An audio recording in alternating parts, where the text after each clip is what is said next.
This is the Sic Em Podcast.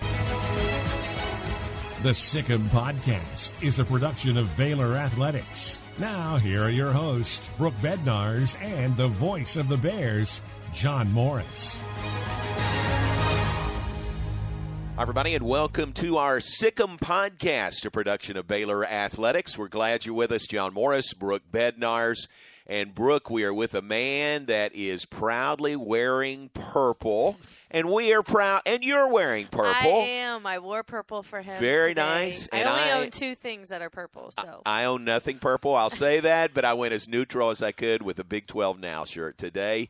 But the man wearing purple is now former Baylor basketball associate head coach Jerome Tang, named this week the new head coach at Kansas State. Woo-hoo! Coach, Hey. welcome. Appreciate it. Really happy for you. Man, I'm so excited. It's such a blessing, and just couldn't be more excited to be a Wildcat.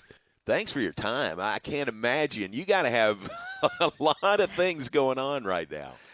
There are a lot of things going on, but this was really important to be able to thank, the Baylor family, and which I'll always be a part of. Sure, and you will. Make no mistake about that. I saw you earlier this week. You were coming down the hallway of the Simpson building, and you were looked like you were going office to office and saying bye and saying thanks to everybody. Yeah, just want everyone to know how much I appreciate my time here and the relationships that we have. And, I'll be somewhere else, but, we're always family.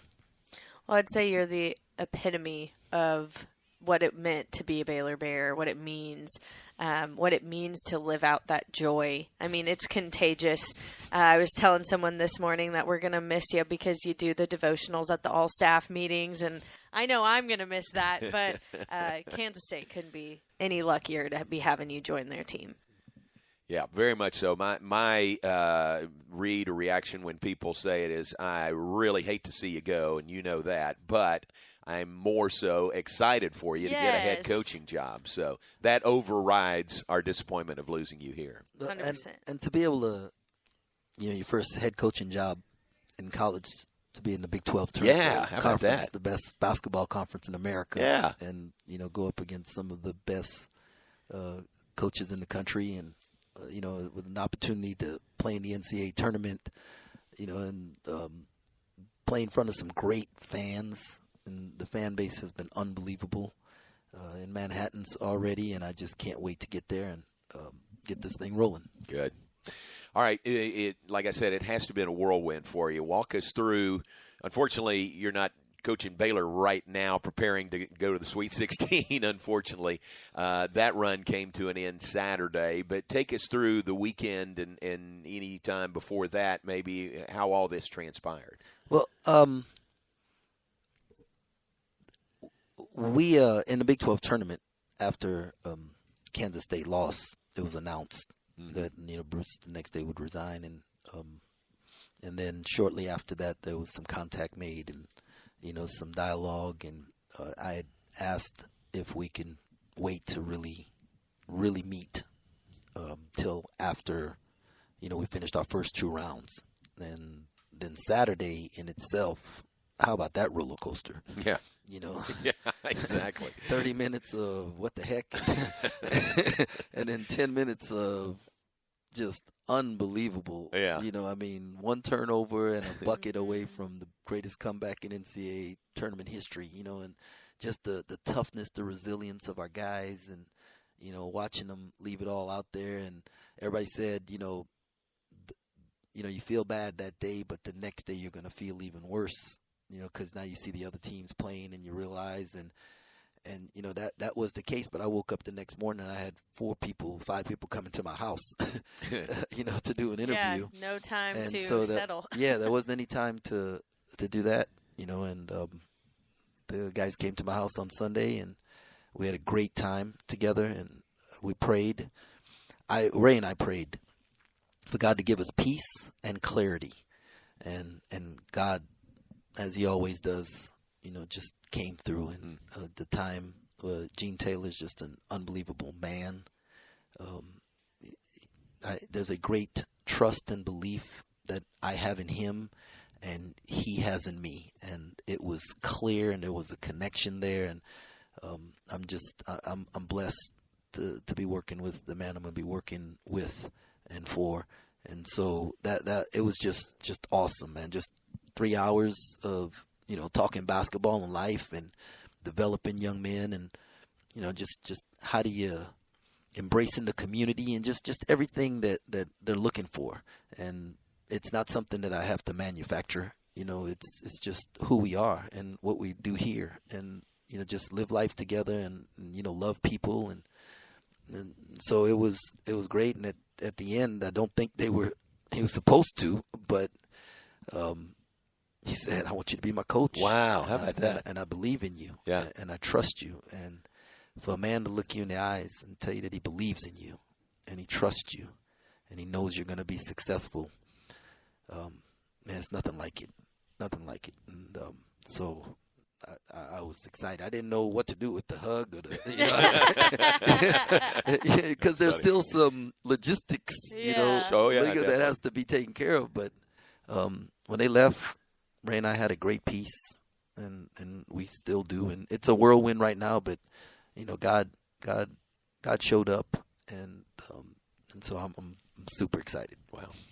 Well, we were going back and reminiscing on the time here with the Sic Em Podcast. Although that hasn't been that long ago, we did get to visit with you once or twice on the podcast before.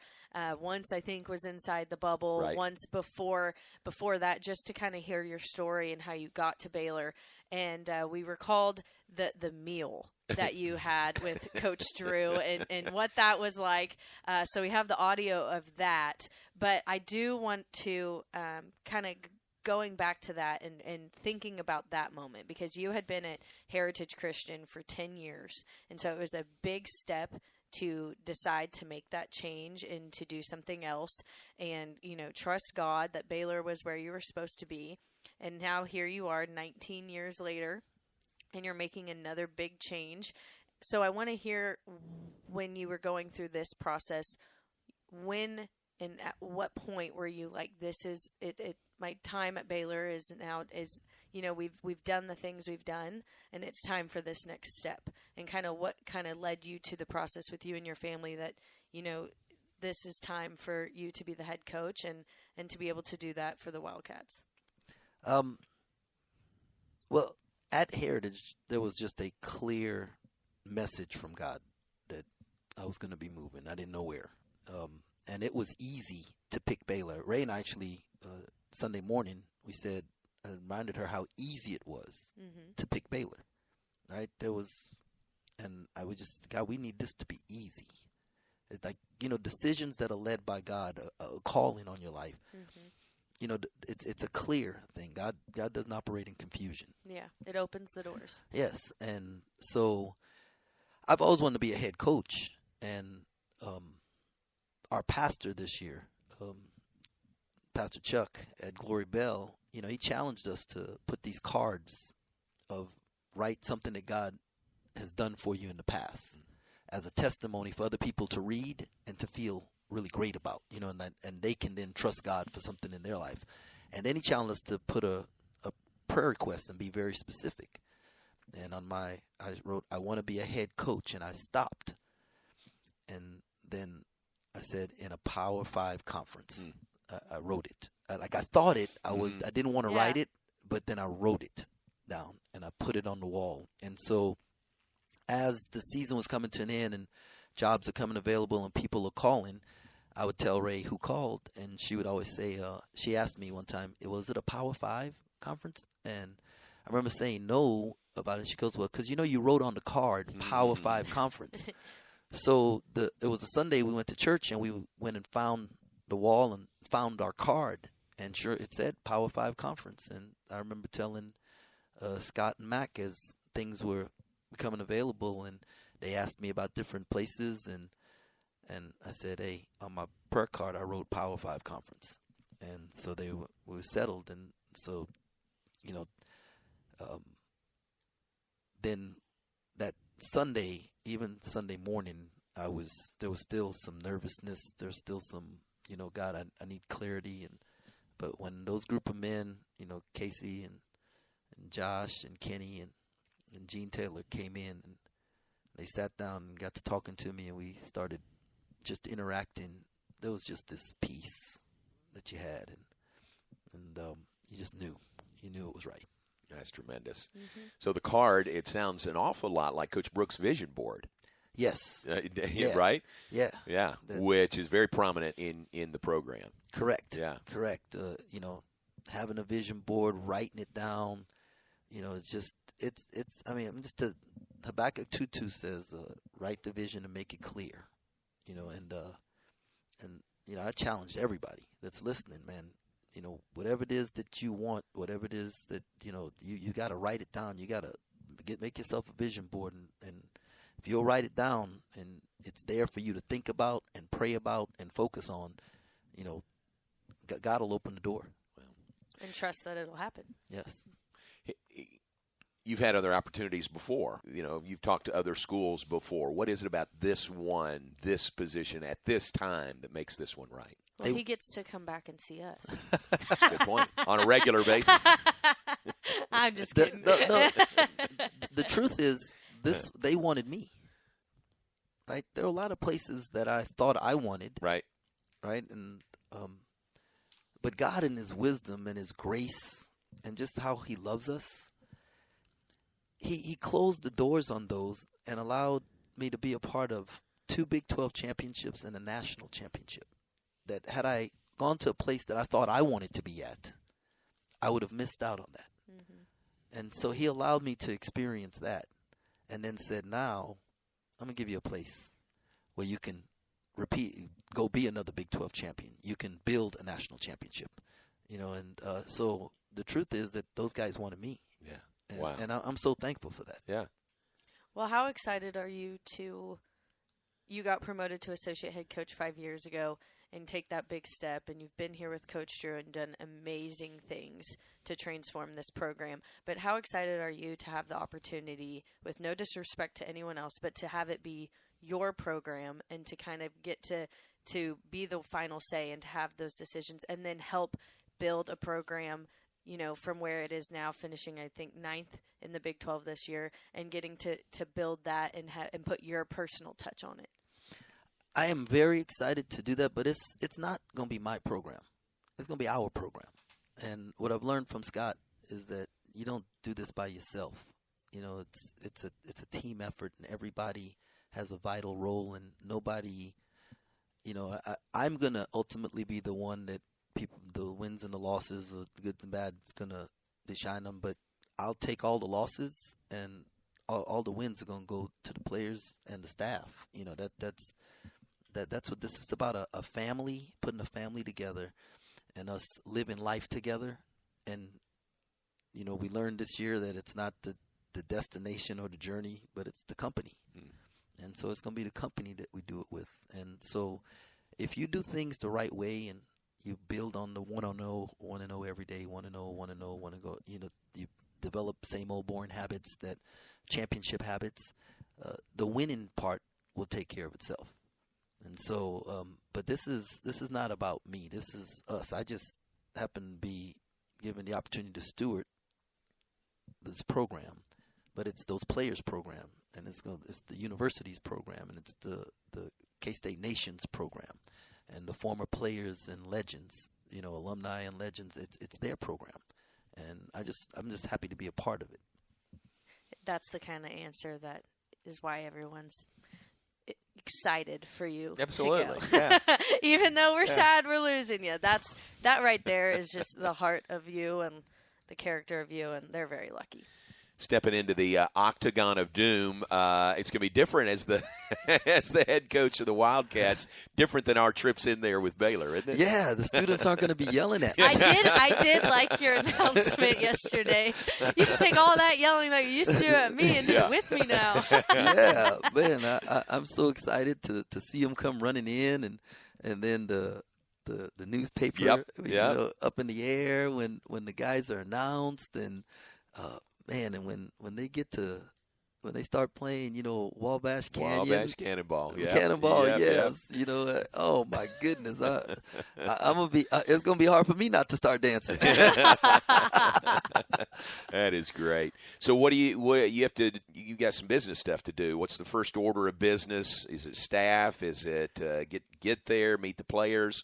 What is the order of those things this week? Well, I've already been, I've been preparing to be a head coach for a long time, so I've had an idea of the guys I wanted to hire, and thankfully some of them are, excited about coming with me. Good. And so I'm looking forward to that, getting those guys on campus. I've already been talking to some of the players, reaching out, and just getting a lay of the land. And it's really easy to try and because you have a lot of people calling about players outside the program and that they want to come but I'm trying to just focus internally right now and figure out what's at home and just get all of that very solid and get a good grasp of it, and then I'll expand out. As you're preparing for all of these things, and I know you probably haven't even had a second to breathe yet, because I will just go ahead and announce that you agreed to do this podcast at 2:07 a.m. That's when we got your text That's back. when we got your text. 2:07. 2:07 a.m. So that shows how busy you are and have been these past couple of days, which we would like to note and thank you for being here. We need to get you some coffee. But 2:07 a.m., you've been going nonstop. But when you finally do maybe have a second in this whirlwind as you transition to Manhattan, Kansas, to kind of reflect on what the 19 years here at Baylor has meant. I know I'm not going to make you pick a favorite moment. I'm not going to make you pick a favorite memory. But just overall, what has this meant to you as a person, as a coach, as a man, as a husband, father, as a son of our Lord and Savior that you mention all the time? Just what has your time here at Baylor meant to you? So Brooke is trying to make me cry. Yeah. So yeah, me too. Scott and I, we did a bunch of crying in the last few days,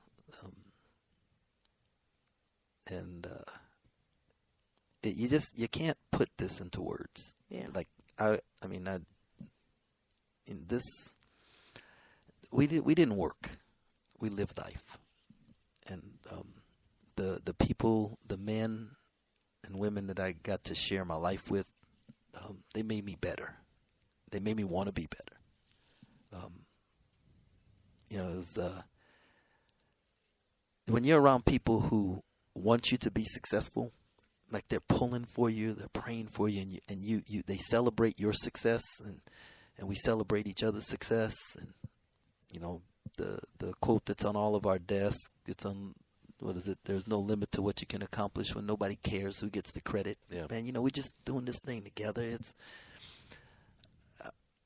I couldn't have imagined doing this anywhere else, and I wouldn't have wanted to do it anywhere else, and I would not be as prepared for the next step in my life had I not been here around these men and women and our staff, all the ones that have come and gone, and I wouldn't be as prepared and as grounded to take K-State to where they want to go and where we want to go together. And so hard to sum that up. And when I read things, text messages from people, I pause and I think about it. It's very emotional. Well, think about your family here in Waco. Mm-hmm. I think They've grown up. 7 was 2, right? Right, 7 was 2. When y'all came to Baylor, when you came to Waco and took the Baylor job, Island was about to be born, right? Yes. And so your kids have grown up here. I mean, this is home for them. I mean, Waco's home. Yes, it is. Yeah. And Ray and I today, we got on our knees and hugged and prayed, and thank God that we were able to raise our kids. Got to go to elementary, junior high, and high school in the same place. They didn't have to worry about leaving friends and making new friends. And that's rare. Yeah, that's rare. The blessing that God allowed us to be able to have that continuity with our family, and be around Mackenzie and Peyton and Brody and, Nora and, Sammy and, just all the kids that grew up together. Yeah. And they're going to be getting ready to go off to college now. And so Alvin, AB always tells me, Coach, this is not normal what you and Scott have done, right? I think this is the longest Alvin's ever been one place. And so he says the reason why it's so hard for me to take another job is because I always look at it as a forever job. Because 10 years at Heritage Christian, 19 years here, you can say I'm not a bar hopper, right? A job hopper. Yeah. So, it's not. So it's been a blessing for my kids, and it's helped me. There's some things I didn't have to deal with that some coaches have to deal with their kids, and my kids didn't have to go through that, and it helped me as a father. Well, listen, Brooke mentioned this earlier. Let's go back to an earlier podcast. We've never done this before. Go back. We haven't had the opportunity to circle back yet. I know. So this was the first podcast you were on with us, and you told this great story about you and Coach Drew. People ask the question, how did y'all get together?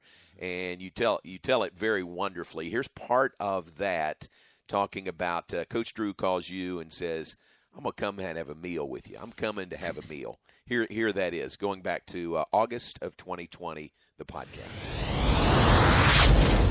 So Thursday evening, Coach Drew calls me. Now, this is the third time we've talked. He says, hey, can I come have dinner at your house? And I'm like, yeah, sure. How about Saturday? Yes, Coach, come Saturday, but it's got to be Saturday. It's got to be late because we have a football game. It was the Heritage Christian's first football game ever. We started a football program, and I didn't need him walking around and people asking questions. So I have to tell my wife. And so I go to Ray and I tell her, hey, remember when I went to Baylor, and now the coach wants to come to the house. So we go and we gather all of our money that we had. We had $10.81, and that's what we gathered. And we had a half a slab of ribs in the fridge, and we went, because that my father-in-law had cooked, and that was a leftover. We went and bought another half a slab of ribs, some potato salad, a loaf of bread, and that was going to be our meal for him coming over. And so Coach shows up. While he's there, my mother-in-law shows up. My mother-in-law, she's the best. And she doesn't. I don't know how my mom knew who he was. I don't know how she figured it out. But she said, oh, you're the coach at Baylor. And then she starts bragging about me, and she's just unbelievable. And so then she leaves, and then Seven, who's my son, he was 2 at the time, he started acting up. And I took him in the back, and he got a spanking, and I brought him back out. And just who we were. And then we sat down, we ate ribs, and Coach used his fingers, even though I had a fork and a knife for him because I wasn't sure. And he's from Indiana. I didn't know if they knew how to eat ribs. He used his hands, and we talked. When he got done, he said, hey, the job is yours. And he said, I don't care that you don't have your degree. We'll help you finish it. And but the job is yours. That is Coach Tang's remembrance of that dinner with Scott Drew. Here is Coach Drew's version of what he remembers about that most beneficial dinner. Yeah, one thing my dad always said is you get to know someone when you go to their house. Who he said going to see Coach Tang and spending time with his family was a great idea. Now, I would never have gone, or I'd have brought the food if I knew. He tells a story that he only had $10 and I think 81 cents or 18 cents. I got some dyslexia in me, but it was their last 1081 he put together. And I'll be honest, it was a great meal, and I felt terrible afterwards hearing the story. But I joke with him now, because when he met with Kansas State, I think they got more than one rib at the meal. How about that? Isn't that remarkable? Isn't that great? I mean, you've been asked to tell that story quite a bit, and it's such a great story and so meaningful, right? It's so meaningful in that process of you ending up here at Baylor with Scott. Yeah, his dad, being a great son, right? sons listen to their dads. Yeah. Right? And so how he was raised and how much he respected his father. And so his dad tells him, hey, go eat dinner at his house. And, I mean, he follows through. And because if he doesn't follow through, he doesn't listen to his dad's advice, I'm not here, right? But he does, and you know, we have ribs, and I actually had a fork out for him, and he didn't use the fork, and I was like, oh, this dude, all right. I would have judged him. Selling point, right? Yeah, you know, I know he's from Indiana, but he knows how to eat ribs. That is great. But yeah, you know, somebody was messing with me because, you know, Gene and those guys came over my house, and Did you give them ribs? No, we had kolaches from Wes, from the check stop. Nice. Right. And, you know, Kenny. Oh, it was morning. Okay. Right. You know, a leftover rib. Kenny was, you know, he's a Baylor guy. It's Kenny Lanou, Yeah, so Kenny Lanou was telling those guys when they were about Wes and the check stop and how his parents always bring him for him. So when they got there, and it was there. Oh, and how about so, that? Yeah, that was nice. So somebody told me that, man, when your interviews where you serve food that you don't prepare at your house is pretty good. That is great. Oh, That is great. Well, that's awesome. so many great memories, you know, of your time here and building the program. I mean, you are the foundation of building this program, you know, with others. But and Brooke asked you what stands out the most, and you know, we could Oh, that's hard. We could fill a day, you know, talking about your top memories from there. But think about the guys that have come through here that you have impacted their lives, and they keep coming back, which is a great sign of how much they love Baylor and love Baylor basketball. That's got to be very meaningful, just the players that have come through here and you've impacted. Yeah, no, it's been so special. And with this transition, a ton of those guys, Brady Heslip, Quincy AC, Isaiah Austin, you know, Tweety. I mean, I can go on and on. The guys who have texted, congratulations, well-deserved. Kevin Shipman. You know, Kevin came back and worked out with us before the NCAA tournament, you know, so we have another body. Yeah. You know, it's just those guys, and to see them mature and grow and continue to be involved at Baylor, and us to have a chance to continue to be involved in their lives, you know, Mamadou, and I mean, I just go on, and we've had some tremendous young men who've gone through here, and they've turned out to be great husbands and great fathers, and so proud of them. Fred Ellis, I mean, I'm just like, they're just getting them over, and you know, just different text messages from guys just congratulating me and how proud they are of me and how excited, and that, you know, they're going to root for K-State except for the couple times a year. Which is fair. Yeah. You understand that. I totally understand. Yeah, that is great. Speaking of former players, this morning I was scrolling through Twitter, and of course your name's all over that, and I saw a tweet from King McClure, and he wrote just how great of a man and a coach and a servant leader you are, and how he was going to cheer for you all but a couple of games. And he said he might even get some K-State shirts to work out in. Whoa! How about that? Hey, work out in. So you might need to I can mail him a shirt. Yeah, you know, I can take care of that. Yeah. King sent me a very nice text the other day. He was back, and we were in the weight room and just talking about God's timing on our lives, and how, you know, our steps are ordered, but they're not easy, and you know, just as we trust Him, and he sent me the text saying, "Coach, we were just talking about this." And wow, so very cool. Well, let me add, Pat Nunley and I were texting, and I said, Pat, tell me your overriding thoughts of Coach Tang as he gets set to leave. And, you know, because Pat has been here your entire time and longer than that. But he said, number one, 2008, when you made the NCAA tournament, he remembers you shooting out of your chair. Yes. You know, you remember that? And 7 was on my lap. Oh, no. Yeah. You almost shot him. No, he fell down. 7 was on my lap, and I jumped up, and he fell down. And that moment, you can't, like, duplicate. Yeah. Like nothing. Yeah. Yeah, nothing, like, can replace that moment. You know, like winning the national championship, that was unbelievable. But that moment, like I don't that experience, that was just, and the whole drama of it, them waiting for the last bracket to show, and that was pretty incredible. That's a good one. So that's one Pat mentioned. The other one he mentioned is just priceless. He remembers you and Scott hugging on the court at the end of the national championship, and that's a memory that's going to last forever. Yeah, that's my favorite picture. Yeah, that one's great. I have it, and I actually was. I saw it, and I asked Miss Karen to track it down because I wanted to frame it. Mm-hmm. And then Miss Karen, she's usually really good at following through, and for some reason she wasn't getting it done. And I went back to her, and Coach had gotten the picture of us with the Nets after making the Final Four, and then that one of us hugging and laughing. And he got it framed for me. Oh man! Yeah. So she was like, "Just wait." Yeah. It's better. It's better. Very cool. That is great.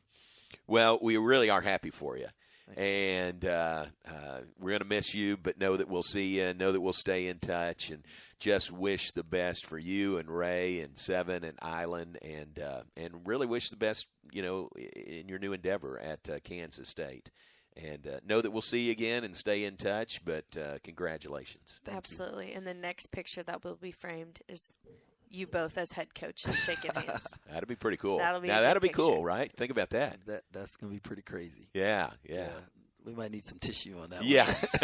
I'll be on standby. Make sure we have them. Good deal. Coach Jerome Tang, our guest on the Sic Em Podcast. Let's say Sic Em and Emal. And congratulations to you, Coach. Couldn't be happier. For Brooke Bednarz and Coach Tang, I'm John Morris. That is this week's Sic Em Podcast. You've been listening to the Sic Em Podcast.